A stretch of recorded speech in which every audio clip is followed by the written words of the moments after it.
3. Real talk at red light. Lessons from traffic and time. Every day in Metro Manila, traffic has become more than just a nuisance. It is a mirror reflecting what's wrong with our system and perhaps with ourselves. The endless congestion, the wasted hours, and the fumes that fill the air are signs of something deeper. A nation that has tolerated neglect, corruption, and short-sighted planning for too long. Every red light, every stalled engine seems to echo the same divine message. Something big is faulty, and it must be corrected. Yes, traffic teaches patience, humility, and discipline. It reminds us that we are not always in control. But it also speaks with urgency. God's own way of saying, don't just complain, do something. Because if we truly wish for a better life, if we want progress to return to our streets, we must start the change ourselves, in our habits, in our honesty, in our respect for rules and for one another. The red light is not only a signal to stop, it's a moment to reflect and to decide. Will we keep waiting for others to fix the system, or will we each take responsibility, even in small ways, to make our city and our country move forward again? The miracle we pray for may not come through shortcuts, but through citizens who finally wake up, act with conscience, and move as one. 4. The people you meet on the way up. There is one lesson I learned early in the corporate world. Treat your subordinates well, not because you must, but because they are the same people you'll meet again, both on your way up and on your way down. In the climb toward success, kindness often looks upward, toward those who hold the power to promote us. We polish our words, watch our manners, and show respect to those who can open doors. But the real test of character lies in how we treat those who cannot give us anything in return. The janitor who cleans your desk, the clerk who files your reports, the driver who waits for you in the rain. Power and position are temporary. One day, the nameplate on your office door will be replaced.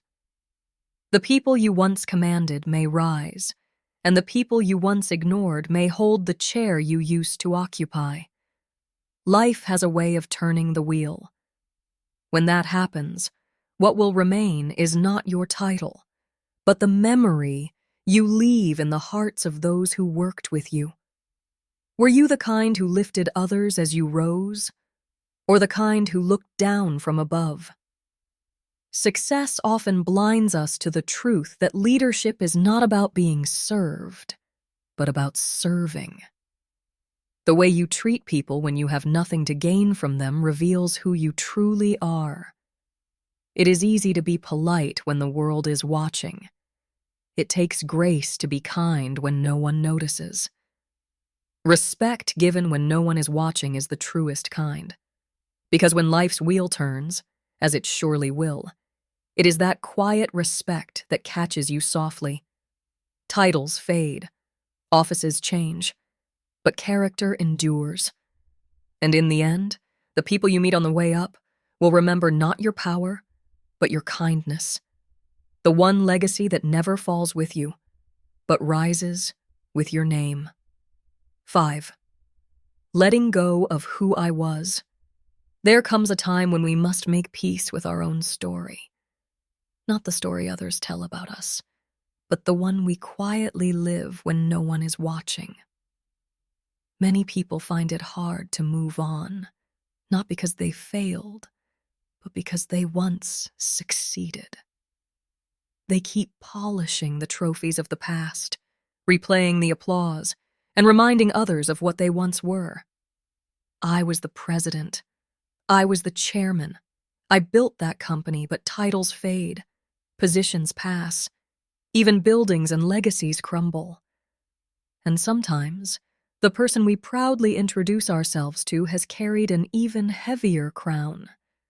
but now walks humbly because he has learned what we have yet to learn, that we are not what we once achieved. The hardest freedom is not breaking away from failure. It is breaking away from past success. Pride traps us in yesterday's glory, making us blind to the quiet blessings of today. God often needs to empty our hands before he can fill them again, not with power, but with peace. Letting go of who we were is not defeat. It is grace. It means accepting that worth does not come from titles, but from the kind of person we've become when no one is clapping. True greatness is silent, like a tree that no longer boasts of the seed it came from. When we finally stop trying to prove who we were, we make room for who we are meant to be. 6. The gentle voice of God at dawn. Long before the world awakens, when the streets are still wrapped in silence and the air feels untouched, dawn arrives as a sacred visitor. It is the hour when heaven leans close, when the night's last shadow surrenders to the promise of light. In that stillness, the soul hears what the world so easily drowns out: the gentle voice of God. His voice is not thunder. It does not demand. It whispers through the glow of sunrise, through the soft rustle of leaves, through the rhythm of one's own breathing. It tells the weary heart, begin again. Yesterday's burden is gone. The past, with all its noise and weight, fades into mercy. Each dawn is a quiet resurrection. The light that returns each morning is proof that grace renews daily, that no failure is final, and no darkness can hold back the morning forever. Those who rise early enough to meet God in this silence discover that peace is not found in escape, but in encounter. At dawn, prayer requires no words. It is enough to sit, breathe, and let the heart listen.